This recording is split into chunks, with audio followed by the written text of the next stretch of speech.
অনেক উন্নতি করো, অনেক ভালো হও, অনেক বড় হও, অনেক ভালো ভালো কাজ করো। আমরা এগুলো শুনে থাকি, তাই না? আমরা বড়রা যারা বাচ্চাদের জন্য, নিজের কাছের লোকের জন্য, নিজের ফ্যামিলির জন্য এগুলো আমরা কামনা করে থাকি, তাই না?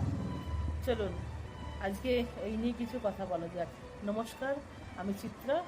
আজকেও এসেছি কিছু কথা বলতে। যদিও আমি আগেই বলেছি আমার লেখার মধ্যে কোনো স্ক্রিপ্ট থাকে না, মনে হয় বলে দিই। হয়তো যখন আমার কথা আটকে যায় বা কিছু, তখন বুঝতেই পারেন যে আমি কোনো স্ক্রিপ্ট দেখে কথা বলি না বা মুখস্থ করে আমি তো বলতেই পারি না। যদি আমাকে কেউ বলে যে মুখস্থ করে কিছু বলো, আমি একদমই পারি না। আমি জিসটাকে বুঝে নিই, আর আমি যে কী বলতে চাই সেটা আমি বলার চেষ্টা করি। অনেক সময় অনেকের হয় এরকম যে আমি হয়তো অনেকে ভেবেছিলাম এই কথাগুলো বলবো, কিন্তু বলতে ভুলে যাই। পরে মনে হয় যা, এই কথাগুলো তো বললো না। যাই হোক, যারা আমার ভিডিও দেখেছেন তারা জানেন আমি কী কী বিষয় নিয়ে কথা বলেছি। আর যারা দেখেননি তারা এই ভিডিও দেখে যদি বুঝতে পারেন যে আমি অনেক কথা বলেছি এর আগে অনেক ভিডিওতে, প্লিজ দেখতে পারেন, আমার চ্যানেলে সাবস্ক্রাইব করতে পারেন। আর একটু শেয়ার ফলো করে দিন, কমেন্ট করুন, তাতে আমি আরও ভিডিও করার অনুপ্রেরণা পাবো। আর কিছু না, আমি জানি হয়তো একদিনে সম্ভব না এত ফলোয়ার্স, বাট যদি পছন্দ হয় করুন, পছন্দ না হলে অবশ্যই করবেন না। যদি পছন্দ হয়, মনে হয় যে আমি কোনোভাবে কোনো ভালো কথা বলছি বা এটাতে কোনো কিছু ভালো লাগতে পারে, আপনারা কাউকে শেয়ার করতে পারেন, প্লিজ করুন। যাই হোক, আসা যাক আমাদের কথায়। যে অনেক সময় অনেকে শুনেছি আমি এত উন্নতি করেছি, এটা আমার পুরোটাই আমার কৃতিত্ব। আমি নিজের জায়গা নিজে করে নিজের পর নিজে দাঁড়িয়েছি, অনেকে অনেক কথা বলে না। আর তারা কেউ স্বীকার করতে চায় না যে কারোর প্রার্থনা বা কারোর কেউ বিশ্বাস করতে চায় না যে কারো প্রার্থনাও কাজ করতে পারে। কিন্তু আমি অনেককে দেখেছি, আমার নিজের লাইফ দিয়েও দেখেছি যে তারা বলে যে যেটা করেছি নিজের চেষ্টায় করেছি পড়াশোনায়। কিন্তু কখনো কি দেখেছেন যে অনেকে অনেক উঁচুতে উঠে গেছে কিন্তু তাদের যাওয়ার কথা ছিল না? বা বলছি না যে তারা কোনো কাজ করে না, অবশ্যই করবে না কেন, কিন্তু অনেকে এরকম আছে যারা, ধরুন আমি নিজেকে দিয়ে যদি উদাহরণ দিই, আমি আছি আজকে যেরকম পড়াশোনা হোক কিছু তো লাইফে করেছি, আজকে টিচিং মানে টিচিংয়ে আমি আছি, প্রফেশনালে টিচিং প্রফেশনে আমি আছি। আর কিছু তো আমার মধ্যে আছে নিশ্চয়ই, যেটা আমি কাউকে শেখাই বা বাচ্চারা শেখে। যাই হোক, অনেকে আছে যারা হয়তো আমার থেকে অনেকেই পড়াশোনায় কম, সেরকম স্কিলও নেই, কিন্তু তারা অনেকেই আছে যারা বাইরে চাকরি করছে। অনেকে, আমি বলছি না যে সবাই, কিছু লোকের ভাগ্য এমন ফেভার করে যায় যে কোনোদিন ভাবাই যায়নি যে সে কিছু করতে পারে বা লাইফে উন্নতি করতে পারে বা কিছু হতে পারে, হঠাৎ একদিন ভীষণভাবে শাইন করে গেল লাইফে। তো প্রথম কথা আমাদের এটা মানতে হবে যে আমরা মনে করি সাকসেস মানে পয়সা, কিন্তু পয়সা সবসময় সাকসেস হতে পারে না। কিন্তু হ্যাঁ, এটা বলবেন যে আজকালকার দিনে যা চলছে লাইফে, পয়সা ছাড়া কিছু নেই। সব কিছু পয়সা পয়সা পয়সা। আর পয়সা আমরা ভাবি পয়সা থাকা মানে সাকসেস। হ্যাঁ, ভাবতেই হবে, কারণ পয়সা না থাকলে লোকে অপমান করছে, লোকে লাঞ্ছনা করছে, কেউ তোমার সাথে মিশবে না, তোমাকে সবাই জাজ করবে প্রথমেই। তো এই ব্যাপারগুলো থাকে। তো পয়সাটাই মেন মন্ত্র হয়ে দাঁড়িয়ে গেছে আমাদের লাইফে, যে পয়সা চাই। পয়সা যদি করতে না পারে সেটাকে সাকসেসফুল হিসেবে গণ্য করাই যেতে পারে না, তাই না? সাকসেস হতে গেলে কি করতে হবে? আমাদেরকে খাটতে হবে। কিন্তু শুধু খাটলেই হবে না। অনেক সময় পরিবারের আশীর্বাদ, পরিবারের প্রার্থনা, নিজের লোকের কাছে প্রার্থনা, ভালো লোক মানে নিজের কাছের মানুষের প্রার্থনা, বাবা মায়ের প্রার্থনা অনেক কাজ করে। আমি একজনকে বলতে শুনেছি যে সে আমার চেনা লোক, তার নামটা নাই নিলাম। তিনিও বাইরে থাকেন কোনো জায়গায়, আউট অফ ইন্ডিয়া থাকেন।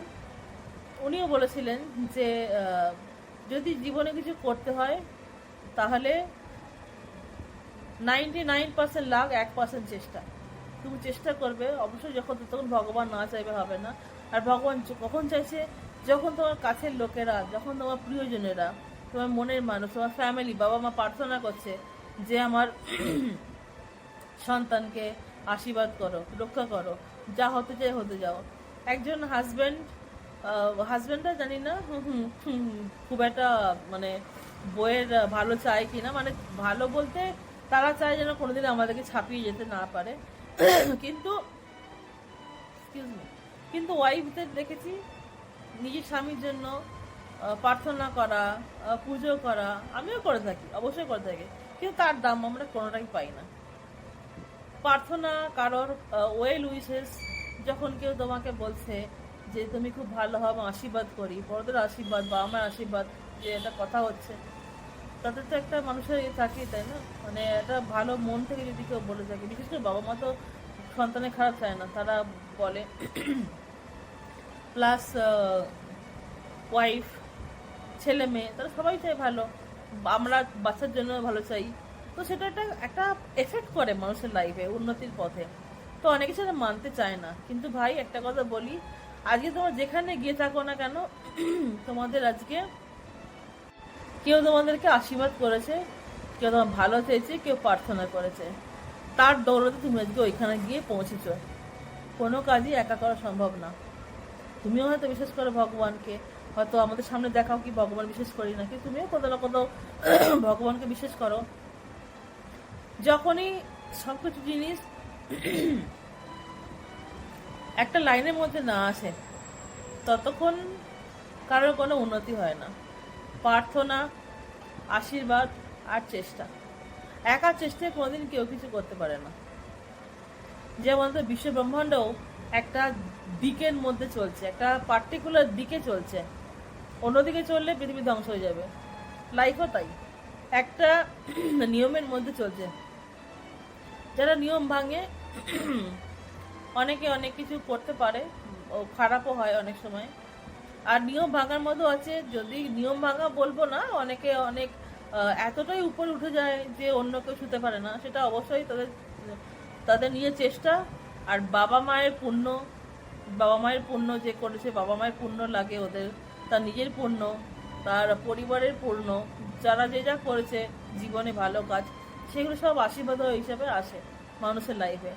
আর তবেই তুমি গিয়ে এগোতে পারছো। কেউ একজনকে দেখিয়ে দাও তুমি লাইফে যে কিছু না, মানে কারো প্রার্থনা ছাড়া, ভগবানের সান্নিধ্য ছাড়া সে কোনো কিছু করতে পেরেছে।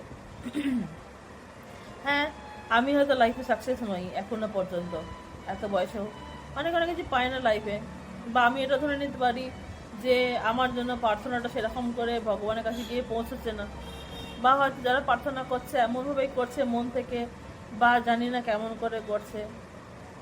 যেদিনকে হবে, যেদিনকে ভগবানের কাছে প্রার্থনা গিয়ে পৌঁছাবে, সেদিনকে হয়তো আমি উন্নতি করতেই পারবো। আমি চেষ্টা করছি আমার তরফ থেকে, আমার চেষ্টা চলছে, ভগবানকে প্রার্থনা করছি, যদি সে মুখ তুলে যায় আমি একদিনকে উন্নতি করবো, অবশ্যই সাকসেসফুল হবো লাইফে। একটা ভিডিও দেখছিলাম, সাকসেস মানে পয়সা নয়, সাকসেস মানে হচ্ছে তুমি কতটা যোগ্য হয়েছো। কিন্তু আজকালকার তো যোগ্যতা থেকে কিছু হয় না, অনেক অনেক কিছু করে তার সাফল্য লাভ করছে, গাড়ি বাড়ি দেখিয়ে, মানে দেখালেই মনে হয় পয়সা হয়ে গেছে, মানেই সাফল্য লাভ করেছে। যার কাছে যেটা ভালো তার কাছে সেটা থাক, অসুবিধা নেই। তবে আমি এটাই বলতে চাই যে একই কথা, যে তোমার আশীর্বাদ, প্রার্থনা আর চেষ্টা না হলে লোকে কেউ এগোতে পারে না। শুধু চেষ্টায় অনেকে, আমার মনে হয় না কেউ এগোতে পারে অনেক চেষ্টায়। কারণ অনেকে লোক আছে যারা নেগেটিভ বলতে খুব পছন্দ করে, তোমার কানের কাছে নেগেটিভ বলে বলে তোমাকে তোমার মাইন্ডটাকে ডিভাইড করে দেবে। আর যেমন আমরা শুনেছি, মাইন্ড আমাদের মন বা মাথা বা ব্রেন না বলে জানি না কোনটা নেগেটিভ কোনটা পজিটিভ, তুমি যা বলবে সেটাই ব্রেন কাজ করতে শুরু করে দেয় ইউনিভার্সের সঙ্গে। তো প্রথম আমাদের চারিপাশটা পুরো ক্লিয়ার করতে হবে, নেগেটিভ কথা বলার লোক, নেগেটিভ ভাবনা বলার লোক একটুখানি ক্লিয়ার করতে হবে, তাহলে তুমি নিজের গোলে অবশ্যই পৌঁছে যাবে, আশীর্বাদের সঙ্গে, চেষ্টার সঙ্গে আর প্রার্থনার সঙ্গে। আজকে এইটুকুই, আবার আসবো অন্য দিন অন্য কোনো টপিক নিয়ে। নমস্কার, ভালো থাকবেন।